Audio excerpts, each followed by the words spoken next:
Welcome to the Modern Manifestation Podcast. I'm your host, Bree Brown, a business mindset coach, entrepreneur, and a top competitor in a male-dominated industry. I'm a native Texan, the youngest of all brothers, and a lettuce-hating, wine-loving, curses like a sailor, recovering perfectionist. I've spent over a decade building my commission-based career, and my life's purpose is helping other women achieve the same multi-six-figure success I achieved before I was 25. I have a passion for helping women with mindset, money, and manifestation skills to help every young woman realize her full potential. If you're looking for vulnerable conversations, professional development, inspiration, or even a kick in the ass to get you motivated, you have come to the right place. Thanks for checking out the Modern Manifestation Podcast. Now let's jump right in to today's topic.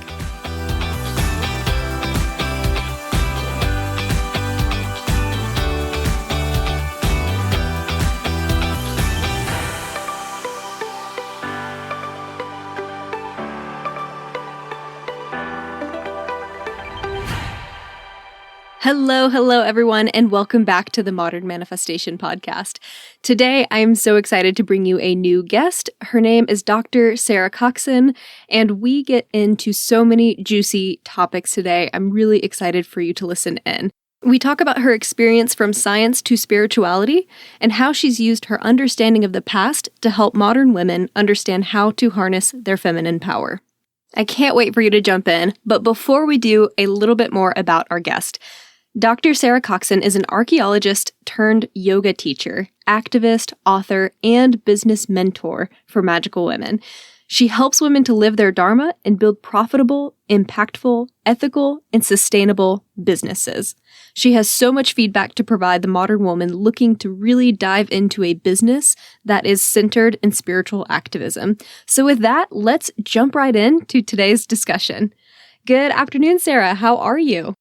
Oh, thank you, Bree, for having me. I'm so good. How are you? I'm doing well. Thank you for asking.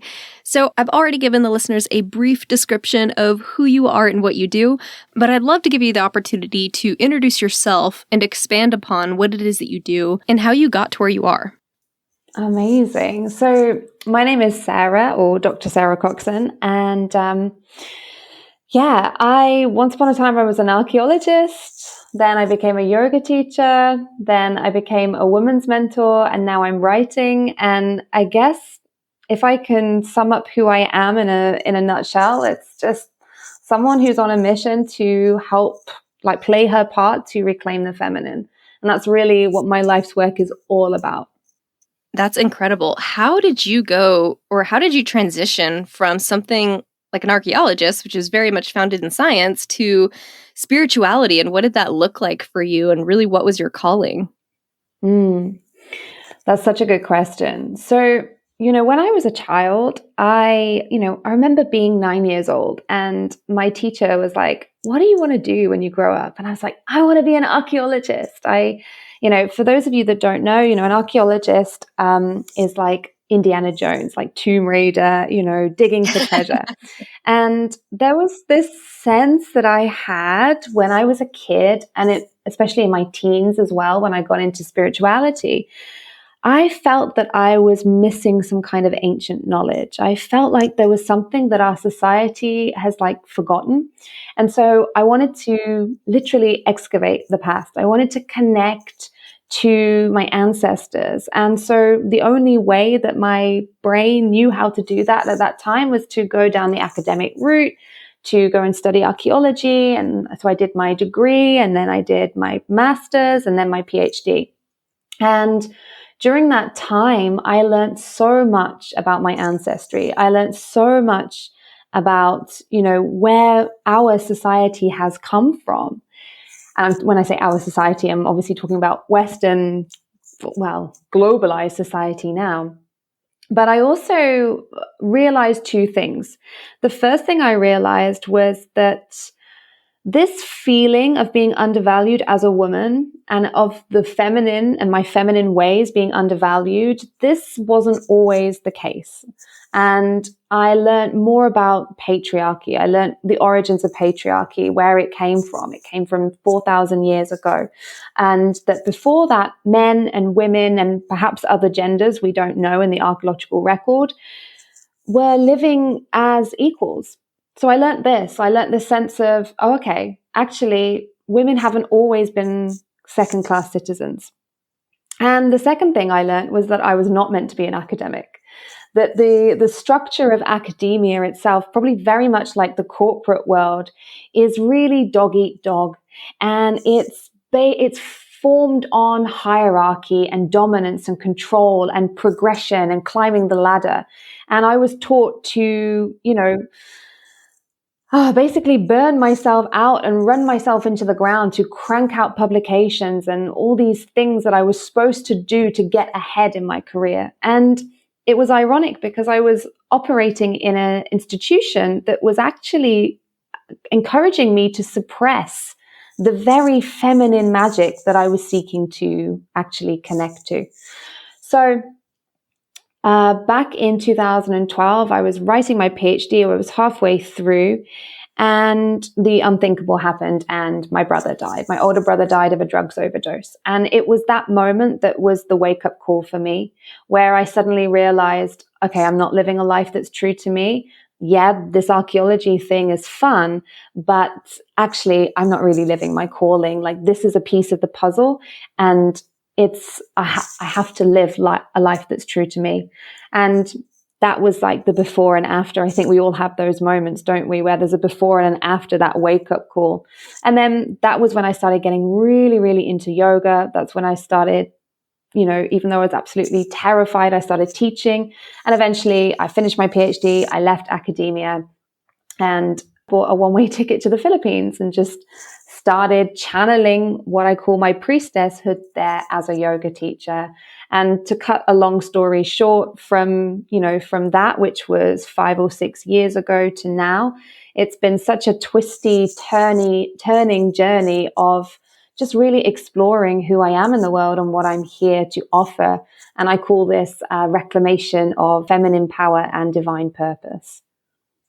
Wow, I'm so sorry to hear about your brother as well, but love your story about the growth and the message you decided to internalize after something so significant in your life. I know that you just wrote a book about this. You talked about stepping into the role of the priestess. So I have a multiple part question. What and who is the priestess? And then why were you so passionate about writing this book called The Way of the Priestess? I love that question. So what I learned during my time as an archaeologist was, although for the past 4,000 years, feminine power declined in the sense that, the feminine was devalued. And when I talk about the feminine, I'm talking about energies, approaches, traits. I'm talking about nature. When I'm talking about women, I'm talking about women or those who identify as women. And it's very important. We must be clear on what we're talking about. So I learned that throughout ancient history, we can see that yes, there was a decline in feminine power, but there were these portals to reclaiming this power in the way of becoming a priestess. So we can see in ancient Greece, there was like a priestess known as the Pythia. She was the Oracle of Delphi, and she was a very powerful woman because the messages that she was conveying from the god Apollo, they were sought by kings and, men in positions of power. So she was arguably more powerful than them. She was giving them counsel. And in ancient Rome, we have the Vestal Virgins. These were women who were born into this role, and they had more status than the average woman. They could own property. They had more say in state affairs. Now, they still had to police their bodies. They still had to be chaste. So it's not real freedom in the way that we think of it now, but still their status was elevated. So I learned about priestesses as a portal to power back in ancient times. And then as I started to teach yoga, I started to realize that there was some magic happening when I was teaching. I wasn't just teaching a downward dog or, be more flexible. I was bringing people home to themselves. And I recognized, oh my gosh, I'm a channel here. I'm channeling something, like something is happening through me. And that was when the priestess started to really make herself known to me. I started to really understand that each and every single one of us, whether we're here to create beauty or write or share our truth or facilitate transformation for another person, we are vessels for a greater unfolding. Consciousness is elevating itself. The feminine is rising, and she does that through us. We are the vessels.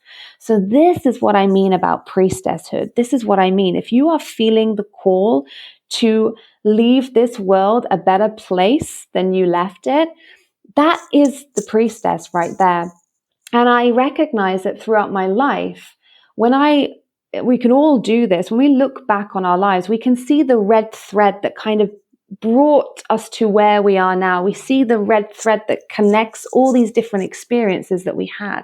For me, it was, working as an archeologist and the yoga and coaching. And all of this was me exploring my priestesshood, and I wanted to share that in a book form. So the book is called The Way of the Priestess, a reclamation of feminine power and divine purpose. And really it's a memoir, but it's also a call to arms for any woman who feels stifled in a society that has told her who she should be, and she's recognizing she wants to play a greater part in the healing of the planet.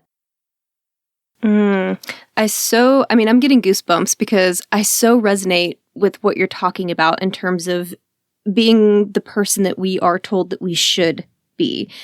And this came up a lot for me when I first started my career in commercial real estate. And before I started my career, I manifested an opportunity to go backpack through Europe. And when I left for that trip, I would say that I was pretty much a borderline atheist. Like, I wouldn't call myself that, but spiritually, that's pretty much how I was. And while I was abroad, I really started meeting all of these wonderful people that were extremely spiritual. And at some point along the trip, I was convinced to let someone do Reiki on me. And at the time, I was like, oh, this isn't real. Like, there's nothing to this. Okay, fine. If you're going to keep bothering me about it, sure, do your Reiki and then I'll be done with it. And I will know that I was right, that this was complete BS, basically. I was looking to disprove this idea or this energy healing that people were talking about. And so I lay down, I allow this person to do Reiki. And even with the resistance of, oh, this isn't going to work, I experienced a physical sensation while they were doing the Reiki. And it blew me away because I was like, this isn't possible. It's not supposed to be real. Why am I feeling this? I had tingling sensation. I was feeling heat. I could feel this flow happening, and it was really hard to put words to. Like, it's really hard for me to actually describe what it was that I was feeling. But I knew in that moment that this isn't something that I can conceptually understand. This is something that can't necessarily be explained via logic. So after that experience, I really opened up my mind while on that trip and started learning from other spiritual people and learning more about what this Reiki thing was. It really just sort of started a fire for me on what spirituality is. And I really came back from that trip being more agnostic than atheist. But then I was submersed back into this very male-dominated world. And so you're talking about what we should be. And I definitely felt the implications or the stress of having to be a woman in business. So hustling and learning about negotiation strategies and just very masculine everything. Just how I carried myself, what I wore, how I spoke, the friends that I hung out with. Everything was very much centered around that masculine energy. And even my friends at that time, we'd get together and all we'd talk about is like business and how busy we were, all the things that we were doing. And thankfully, I went to this business or this professional development seminar at one point, and this woman gave us a chart or a wheel, and it had all these different areas of our life. And it had, family and spirituality was on there, lifestyle, nutrition, like all of that, fitness. And she had us rate on a scale of 1 to 10 where we thought our particular life was in that moment regarding that particular aspect of this wheel. So how did I feel like my romantic relationships were? How was my relationships with my family, nutrition, fitness, spirituality? And when I looked at this wheel, I was off the charts for career and romantic relationship and family and fitness.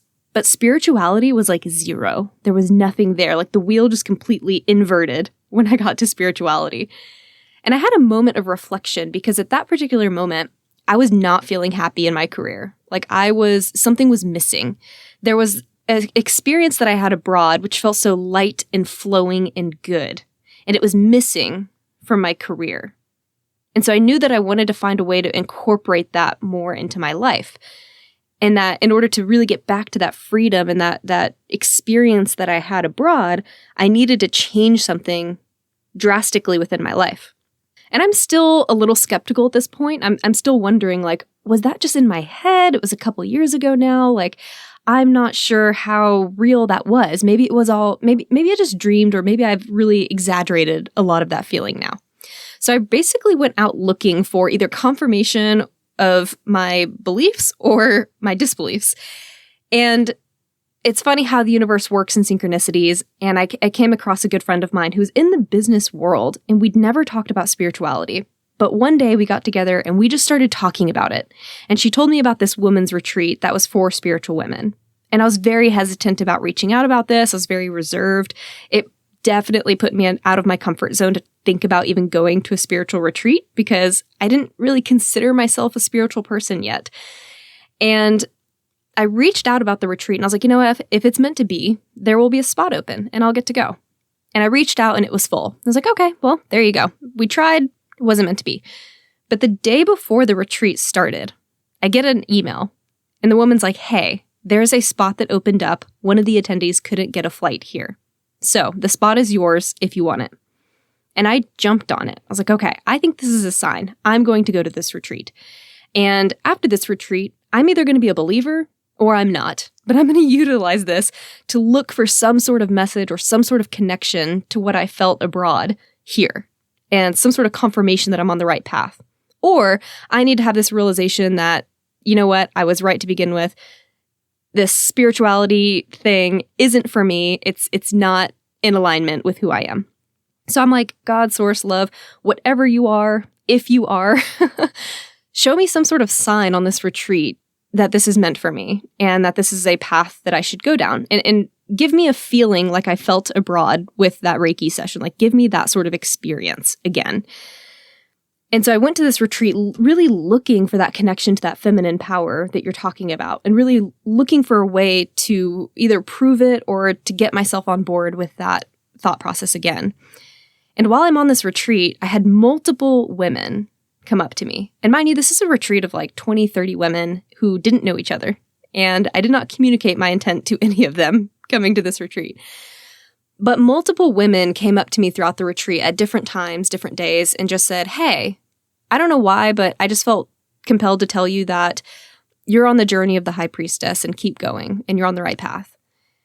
And after hearing that the 6th, 7th, 8th time, I was like, well, shit, what the hell is this high priestess thing? So I pull out my phone and basically what I learned about it is like, you're in the beginning stages of your spiritual journey. You are connecting to the divine feminine and that you are just starting this process for yourself. And as much as my inner skeptic wanted to excuse all of that away or say there's some sort of causation or correlation to why I was getting those statements from everyone, I really just had to sit and think, okay, you know what? I asked for this sign and there was too many synchronicities that allowed for me to be here today in this place and receive these messages. I'm in. I am beginning to reclaim my feminine power. I am now stepping into this knowing that this is now going to be a part of my life. And it was uncomfortable because I had to face the fact that I had been living according to what others thought I should be, like what you were talking about. And as I started to embrace this side of me and just understand that this was going to be really awkward for a while, I found that there were other women that felt the exact same way. And that were also questioning their own experiences in corporate America and whether or not that still spoke to who they were. And I share this story to say that what you're talking about is extremely important.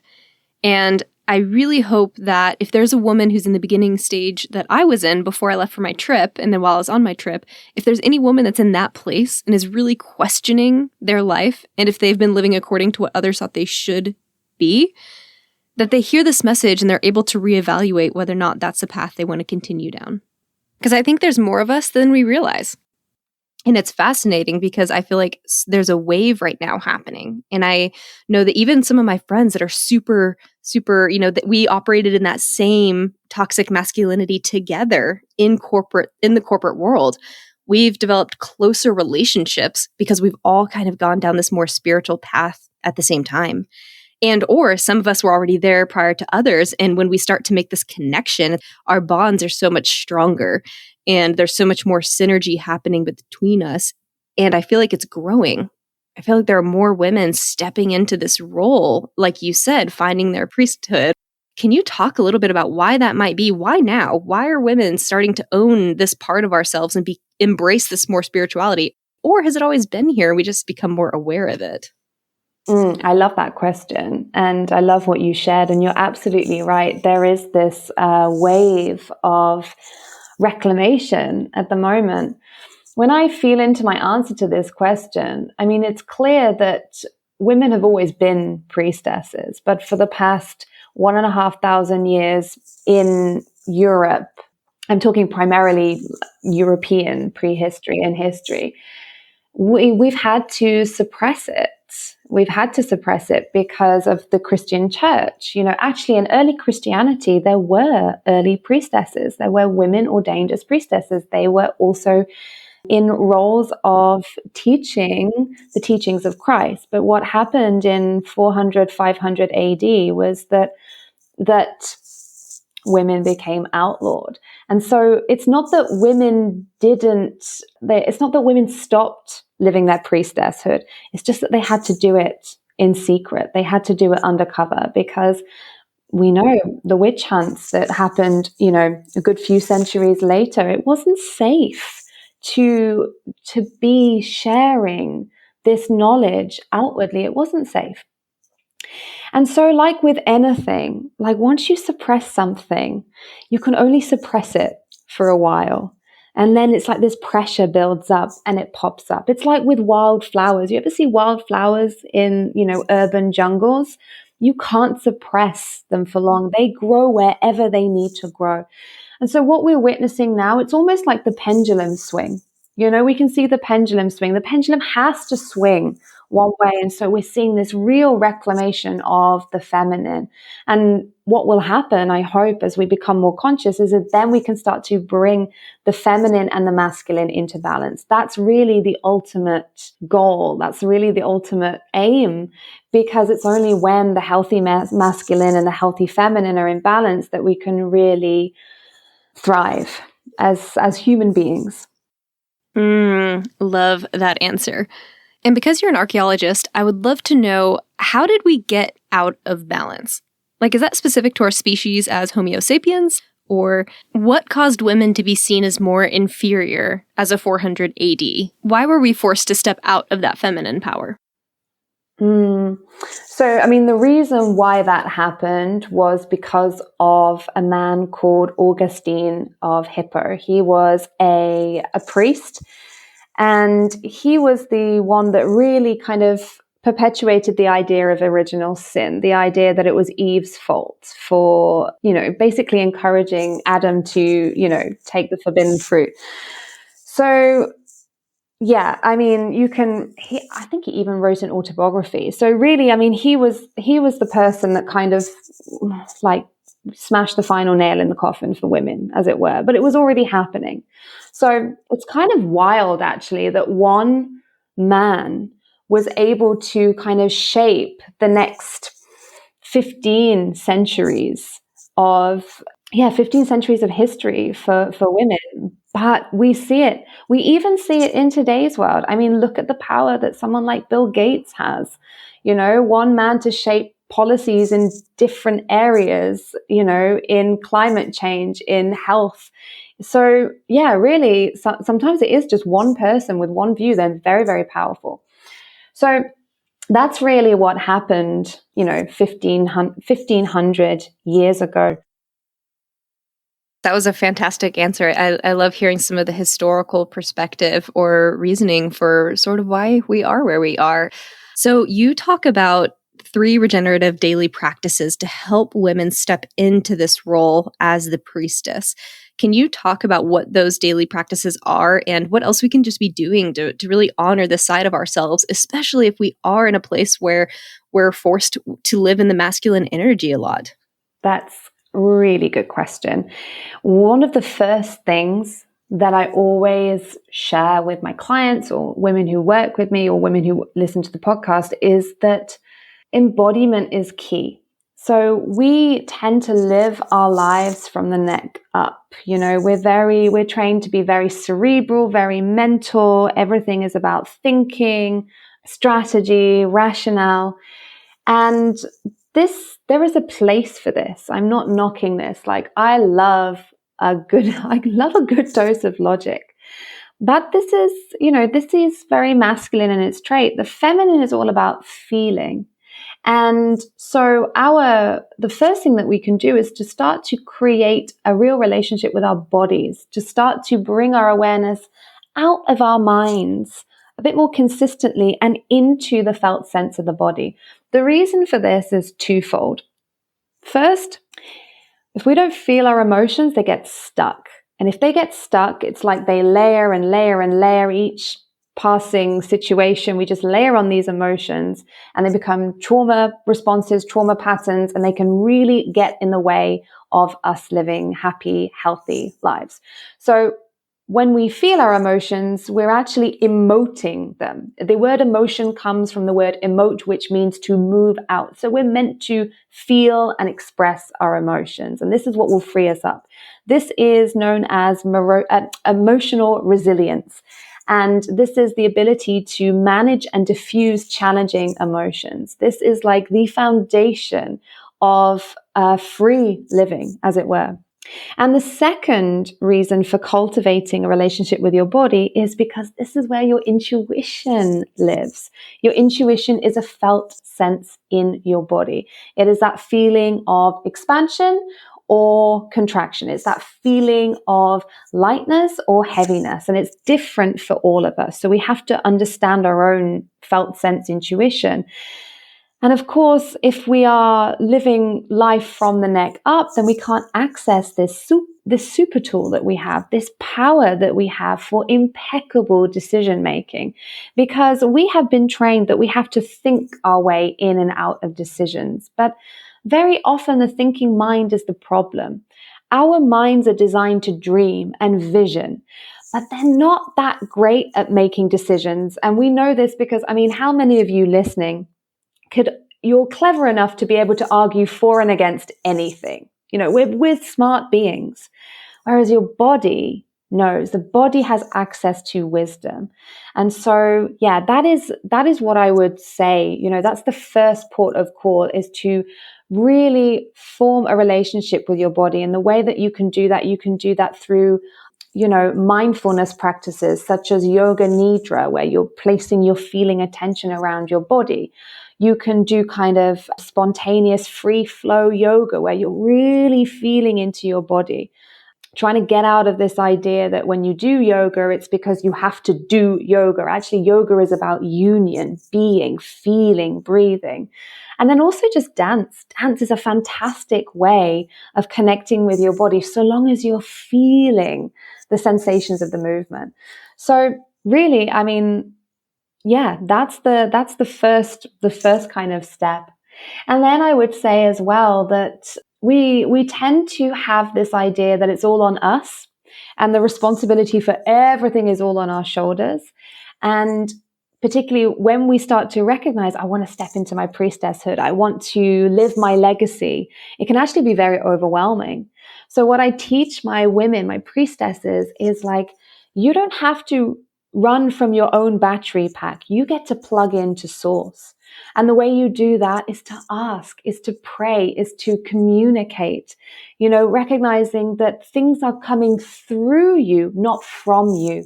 And so whenever you're unsure, ask for guidance and you'll see signs and synchronicities, and talk to spirit, talk to Mother Gaia. She's there, she's listening. And this is how we live regeneratively.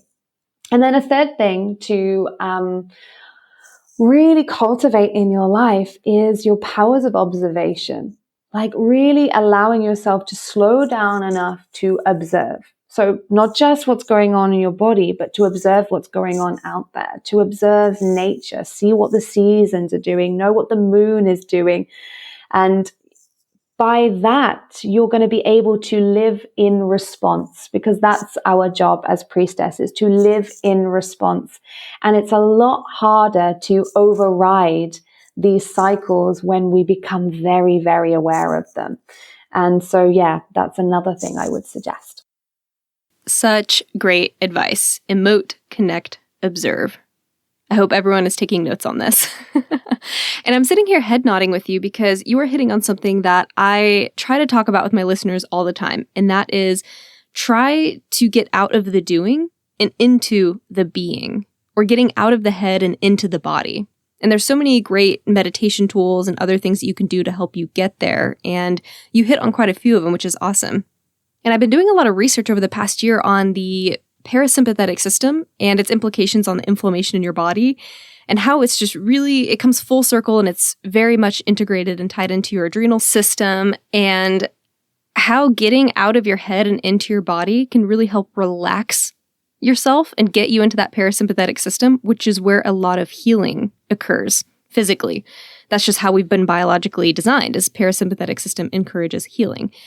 And all the research that I've been doing on this, it looks like there's so many diseases, especially diseases that women are often more subjected to, like PCOS or anxiety, depression, alcoholism, and even things like a weight fluctuation, and how it's all very much integrated with the ability to get into this parasympathetic system. And the things that you're mentioning, like emoting and connecting and observing, are all really powerful ways to engage that parasympathetic system so that you can get to that place of healing where you begin to heal yourself internally.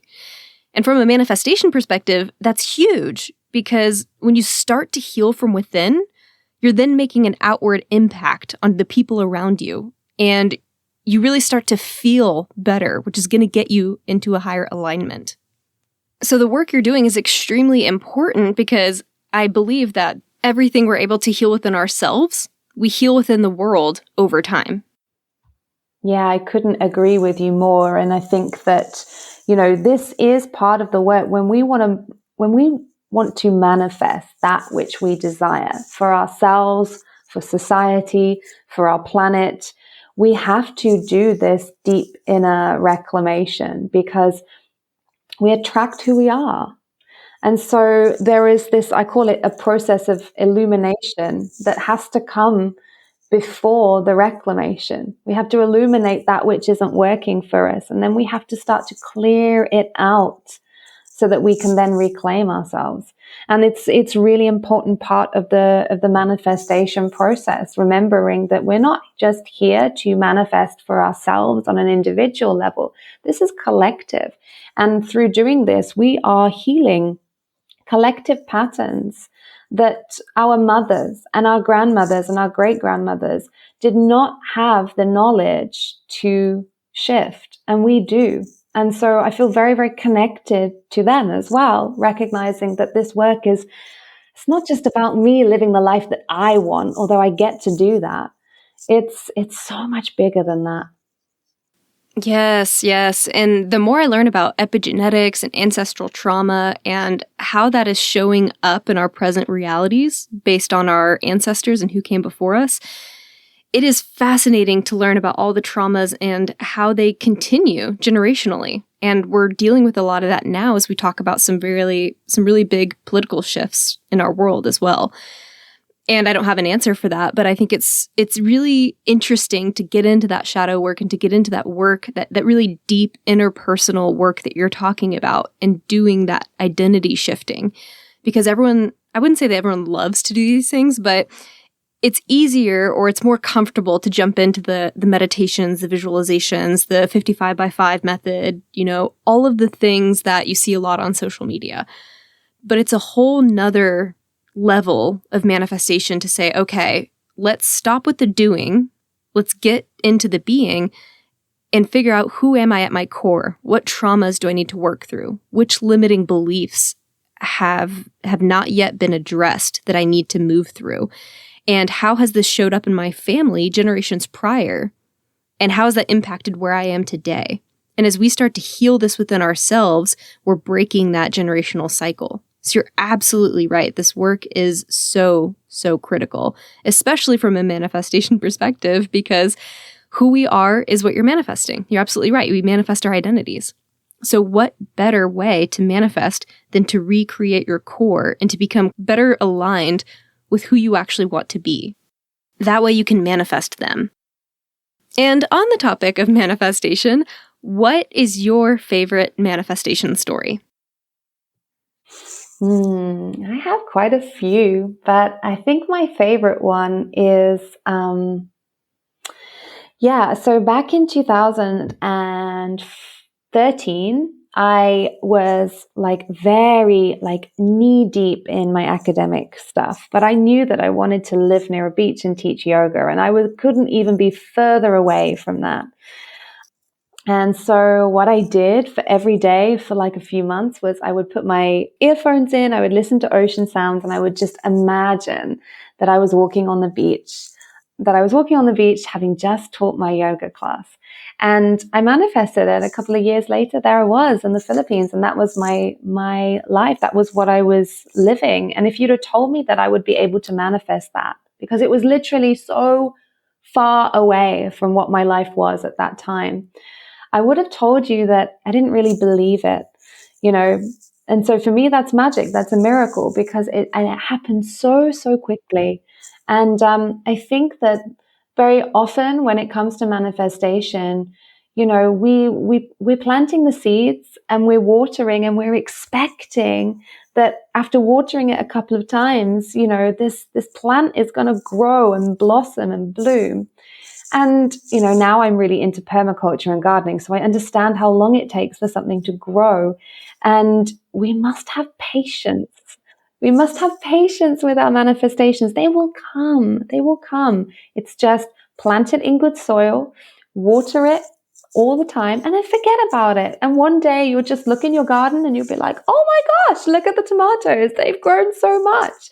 This is how it works.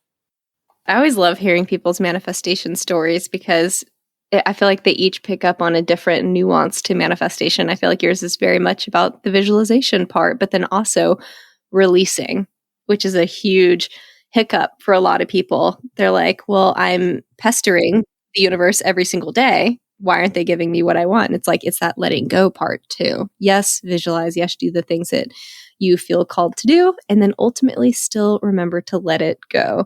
To use your analogy, if you keep going to your basil plant and messing with it every day, it might get agitated. Just water it and let it go. Exactly. And you know what? The way that I operate in my business is I have goals in my business, which is like, wouldn't it be great to have this amount of women join this program, just because it feels really fun. Like the money doesn't mean anything, but it's just like, that would be really juicy. And then I just let it go. And I have these things in my business practice. Like I don't have notifications for when people sign up. So I can stay in the energy of this is already happening, rather than constantly seeing my emails or constantly checking my social media and being like, why is nobody messaging me or emailing me or signing up? And that really, really helps me to stay in that energy. And, every time I have a goal and I really let it go, it happens. If I have a goal and it means something and I make it mean something about me and I need it, I'm operating from scarcity. So sometimes I can make it work, but it will just feel like pulling teeth out. And then other times it just won't work. So yeah, that's another, with anything you desire, I love what you said. It's the letting go it's you decide and then let it go. You decide and let it go. And you know what? We are in charge of the what and the why, but we are not in charge of the how and the when. And that's just powerful because, it just gives us permission to just enjoy our lives. Mm-hmm. I love that. And I always talk about how the how is not something for us to worry about. But I love the addition of the when, because so many people are like, I have been visualizing for a week. Where is it? It's like, first of all, you got to give the universe more time than that. But also, you might not be ready for it. What is the universe still waiting for you to do before that is something that comes into your life? Or maybe that's something that is going to be great, but you have other lessons to learn before you get there. The when part is also something to release and just know that it's coming. It's a part of that knowing. And you also mentioned talking about your business. This is something I've been learning more about, is this conscious entrepreneurism. You obviously are a business owner. You, by nature of owning a business, that can have some masculine energy behind it, which is not bad. It's just a part of it. And then you're also embracing this priesthood, or this priestess side of you that is much more feminine. And then you also have a lot of activism going on as well. Can you talk about how you're balancing that within your own business, or what advice you might have for someone that's looking to be more of a conscious entrepreneur? I'm so glad you asked this question. So for me, I see our businesses as vehicles for individual transformation and abundance, but also social and environmental transformation and abundance as well. And for me personally, particularly with the ideas of manifestation, I have, over the past year, really allowed myself to disentangle from the toxic capitalist tropes of individual wealth and recognize that I can accrue wealth. That gets to be my destiny. And it's happening. I've never had more financial resources than I have now. And I have a responsibility to ensure that where that money flows to is in alignment with my values. So again, it's about being a channel. We don't grab everything and hoard it all for us. Being a priestesshood is about being in our priestesshood is about the collective. So it's about being conscious about when that money is coming in to our vessel and it flows out again. Where is it flowing to? Is this in alignment with what I truly believe? Am I supporting companies that have dire environmental practices? Am I supporting even coaches that are perhaps haven't built enough equity into their business or whatever, or are perpetuating this toxic grind culture, whatever it is? Like, what am I supporting with my dollars? And then another part of the sacred activism has absolutely nothing to do with money, and it's all about the work that we're doing. So I know that my mission, for example, which is to help the feminine reclaim herself, that is sacred activism. My work is sacred activism. It's not the same as going and protesting. That's not the kind of activism that I'm involved in. But when a woman feels good about herself, when she is living regeneratively, when she has a lot of energy for herself, when she is like putting boundaries down, when she is allowing herself to receive, that is sacred activism. Because these systems that we are part of, whether it's patriarchy or toxic capitalism or whatever it is, the systems that we are part of, they are made up of people. And so when we want to, I don't believe in smashing the patriarchy, because that idea of smashing is very patriarchal in its nature. But I do believe in disentangling the patriarchy. And we do that one woman at a time. When she feels different about herself, when a woman feels different about herself, she'll show up differently. This is how we change systems. So that for me is recognizing that our businesses are so much more than, oh, I'm just going to make a fuck ton of money and I'm just going to be a millionaire and do all this stuff. No, like that doesn't impress me. What are you going to do with that money and why? Like, why do you want this? And who else can you benefit in this? That's sacred activism. I love that. It's giving autonomy to women to be able to make a difference in this world. And when they really have that sense of autonomy, then they're able to be those people that disentangle from the patriarchy. Such a beautiful way to bring this conversation full circle before we go. I would love to give you an opportunity. Can you share with our listeners where they can go to find you and get in touch? Oh, thank you. And just thank you so much for having me here. So, yeah, if you guys have enjoyed this conversation, then the best way that you can reach me is through Instagram. You can check out my profile at Dr. Sarah Coxon. And, I love to hear from you guys. I really love receiving DMs. One of the things that I'm really conscious about with my use of social media is not to worry so much about number of followers and likes, and instead really focus on one-on-one connection through messages. So do feel free to reach out and just let me know that you listen to this podcast, and, just say hi, or you can share, something that really resonated with you. And then if you want to kind of go deeper into this, and if you want to meet your own inner priestess, then of course I have my book, The Way of the Priestess, A Reclamation of Feminine Power and Divine Purpose.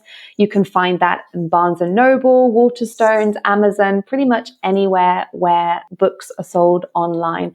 And yeah, there are lots of contemplative journal prompts and practices in there. So if you want to go deeper into accessing your own power and your own dharma, then that book is a really powerful gateway for you. Well, thank you so much for spending time with me today and just sharing your journey, sharing your experience, really talking about this important topic of femininity and how we can all be embracing that a little better. Thank you so much for having me. Anytime. It was such a pleasure to have you. And thank you everyone that tuned in. If you want to be able to get in contact with Dr. Sarah Coxon, I will make sure that all of her information is linked in the show notes. That way you can go over there and easily find her. And if you enjoyed this episode, feel free to share your love with friends and family also. Thank you so much for tuning in today, and I will catch y'all next Monday.